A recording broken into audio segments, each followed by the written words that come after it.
Machiavelli. Let's get into your request. Terrible Terry Norris versus Jermall Charlo. What a great matchup. And the reason I like this matchup is because these two have similar styles. I consider Jermall Charlo and Jermall Charlo to be the modern day Terry Norrises. And I'll be honest, it's hard to mention Jermall Charlo without Jermall Charlo, and vice versa. I mean, when you're twins, when you're identical twins, this is just the way that it is. It comes with the territory, and it's the nature of the beast. So now that that's out of the way, terrible Terry Norris versus Jermall Charlo. Let's get into it. Once again, similar styles in the way that they throw their jabs, their stances, their head movement, and just everything else. And so this makes for a tremendous matchup. Let's start off with terrible Terry Norris. One of my favorite fighters growing up. One of my earliest memories of him was his dismantling of the legendary Sugar Ray Leonard. And so I hated to see Sugar Ray Leonard go out like that. But this is boxing. It comes with the territory.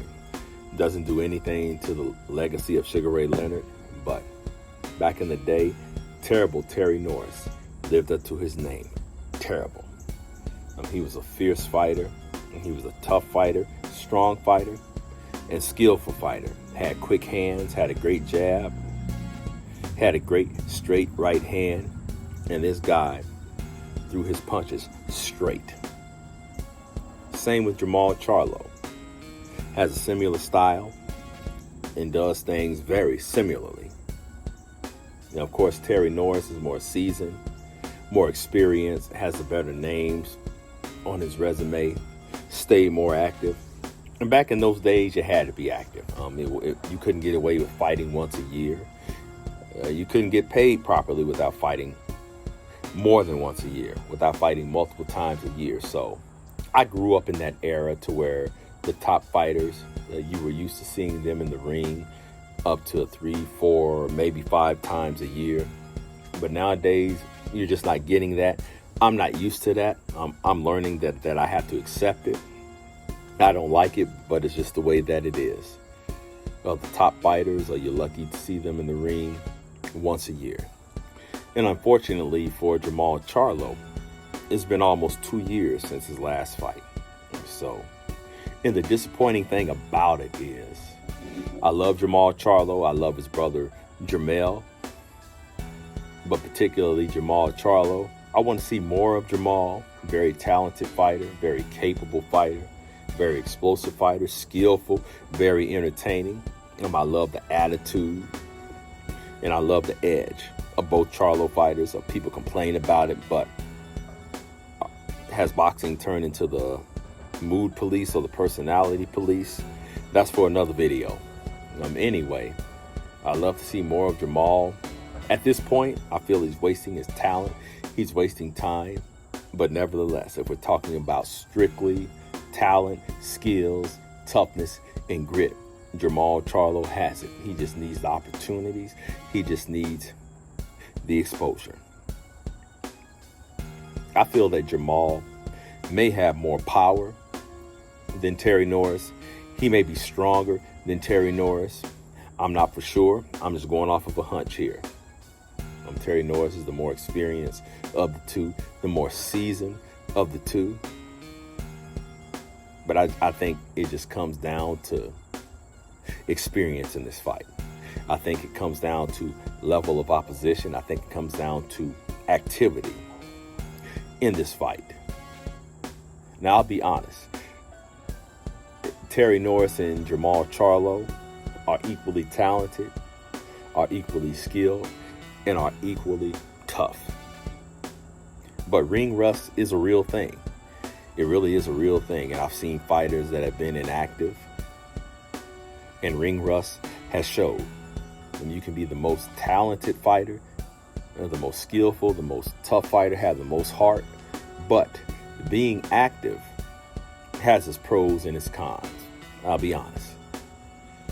The cons are wear and tear, more risk, you're taking more punishment when you're active. Those are the cons. But the pros are you're staying sharper, you're getting more practice, you're getting more experience, and you're getting better. So each fighter just has to weigh those things. I'm not in there, I'll be honest, but I'm just pointing out the realities. I'm pointing out the realities.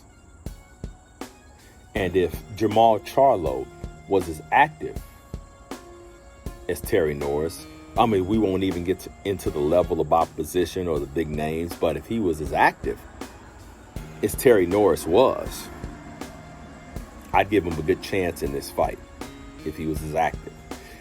If he was getting more exposure, more experience, he would have a good chance in this fight. And since my prediction is based on the experience, the exposure, and the activity, I'm going to have to lean towards Terry Norris in this fight. Now, one thing I do like about Jermall Charlo and both Charlos, and it's hard to mention one Charlo without the other. They're twins. That's just the nature of it. But Jermall Charlo has a great chin. Jermall Charlo is tough as nails. I think Jermall Charlo is tougher than Norris as far as durability, as far as his chin, as far as his heart, as far as his will, and as far as his grit. I mean, Jermall Charlo is truly a throwback fighter, which is why I get so frustrated that I'm not seeing more of him. Okay, but I already acknowledge the wear and tear and the damage that you take the more that you fight. It's the way that it is, but as a fan, I need to see more of Jermall Charlo. The boxing world needs to see more of Jermall Charlo. So at this point, a lot of time is being wasted. So I hope he gets busy in the next year or two. But weighing all the things that I mentioned, I'm going to have to give this one to Norris by decision, because if we consider Terry Norris's activity in his heyday, and right now Jermall Charlo is in his heyday, I see Jermall Charlo having ring rust against a veteran and against a seasoned fighter like Norris. And so I think that Norris will be a lot more loose. He'd take a lot more chances. He'd be a lot more confident at this point in his career than Jermall Charlo, because of the activity, because of the experience, which would give Terry Norris more confidence. So that's my call in this fight. Terrible Terry Norris by decision. Let me know what you think.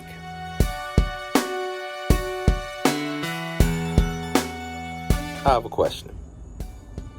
How does expecting the best fighters to fight the best fighters translate to not caring about the well-being of the fighters? Not respecting the fighters. We don't understand the risk factors. We don't appreciate the damage that these fighters take. Just for the simple fact, we want the best that the sport has to offer. If anything, we should be applauded for this, because, well, I'll just speak for myself. I'm sure that more fans feel this way, but we don't want to see mismatches. We don't want to see a level A fighter destroy a level C fighter, and that level C fighter has permanent damage because it was simply a mismatch, because they did not belong in the same ring with that fighter. We want to see a level playing field. We want to see fighters like Terrence Bud Crawford and Errol Spence fight one another because they're evenly matched. And so because I'm tired of seeing mismatches, because I'm tired of seeing inactivity that translates to not caring about the well-being of the fighters, what sense does that make? Are you kidding me? Now, just because I respect the risk factors, because, for the record, I do care about the well-being of the fighters, that doesn't mean that as fans we are supposed to just roll over and accept anything and just take whatever you give us and keep quiet. that's not the way that it works in the real world. If you have fans, if you have consumers in anything, in any field, there's going to be opinions, whether you like them or not. So for the simple fact that I say one word about the sport, because I express what I don't like about the sport, my pleasures and my displeasures, that means that I don't care about the well-being of the fan. That I don't care about the well-being of the fighters. Get over it and get over yourself. I can't say this enough. I very well and very much care about the well-being of the fighters. I don't want to see anyone get hurt. I don't want to see anyone get permanently damaged. But is it news that there's risk going into the ring? The fighters know the risk. The fans know the risk. The promoters, the commentators, the analysts, and the managers. Everyone knows the risk. But at the same time, the fighters are professionals. They're trained. And another thing I want to point out. A lot of these fighters, especially at the top level, have told the fans or have convinced the fans that they are the absolute best. So if you are a high-profile fighter that's getting a lot of press, then we're going to have expectations of you. And so if you expect us not to have expectations, the fact that we have expectations of you means that we think a lot of you. Means that we think you're amongst the best. If I didn't think you were one of the best, I wouldn't even care. I would not care. I wouldn't even think twice about you. So the fact that I'm frustrated by the fact that I'm not seeing a particular fighter enough and that I'm not seeing these fighters fight one another means I think a lot of you. So don't always go to the negative just because the fans are talking. I always say, if the fans are talking, that means the fans are watching. So watch yourself. If you want the fans to shut up, then you want the fans to go away. So get off your high horse and acknowledge that the fans exist. And understand, sir, that if the fans don't have opinions, that means the fans aren't watching. There's a million things we could be doing with our time. But we choose to support you with our pay-per-view buys, pay-per-view buys, and with our viewership. But you want to trash us and say that just because we haven't stepped in the ring that we should shut up. You should shut up and just fight. I'm sorry. The fans matter. And if you don't think the fans matter, I'll do something else with my time. I will absolutely do something else with my time.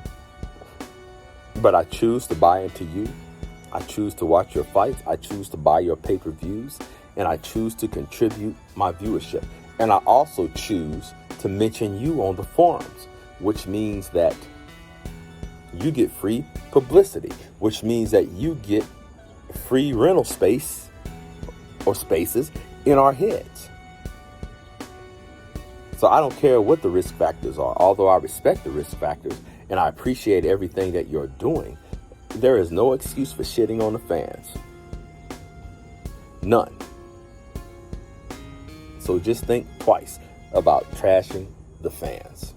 We do matter. So going back to this whole thing about not caring about the well-being of the fighters. Now, of course, you'll have those who don't understand the sport, who don't appreciate the sport, who don't understand what you do. Ignore them. But there are plenty of fans who never stepped in the ring who get it. We truly get it. We truly appreciate you. We truly support you. And we see you. We see you. And I do my best. You know, I'm not a particular fan of every single fighter. I'm not going to lie. But I do my best to respect every single fighter who has the guts to step through those ropes. I really do. I have tremendous respect for you. I do. I see you, I understand you, and I appreciate you, which is why I'm getting behind you. But I do feel that you all have to meet us halfway. Fight more than once a year and find a way to make these fights happen. Now, I'm always getting a lecture about I don't understand the politics, the financials, the business side of it. That makes sense. But at the same time, I don't give a damn. And I shouldn't give a damn because I'm a fan. I'm not a manager. I'm not a promoter. I'm not any of these things. I'm a fan. I'm a consumer. I'm a customer. And I don't feel like I need to be bothered with these things. Now, I'm sure I would see it differently if I was on the other side of it. I'm not going to lie. If I was the one fronting the money, putting up the money, if I was the one negotiating. But on the other hand, that's for you all to work out. You all have to find a way to give the consumers what they want. And that's true for any business. If the consumers aren't happy, then that ends everything. And eventually, hopefully you all will get that through your heads. So there's another side to it. I'll say it again. There's another side to it. I'll say it again. There's another side to it that I'm not seeing. And I get that. But I don't give a damn about the other side. I have nothing to do with the politics. I get nothing out of talking about how much fighters are making, what your splits are, what your purses are. What does that have to do with me? I'm not getting any of it. But I tell you what, I as a consumer, I as a customer, if you give me what I want, if you give me what I'm desiring, and you meet the demands of your fan base, of your customer base, and of your market, we will pay top dollar. We will pay top dollar for a good product. It's no different than any other industry.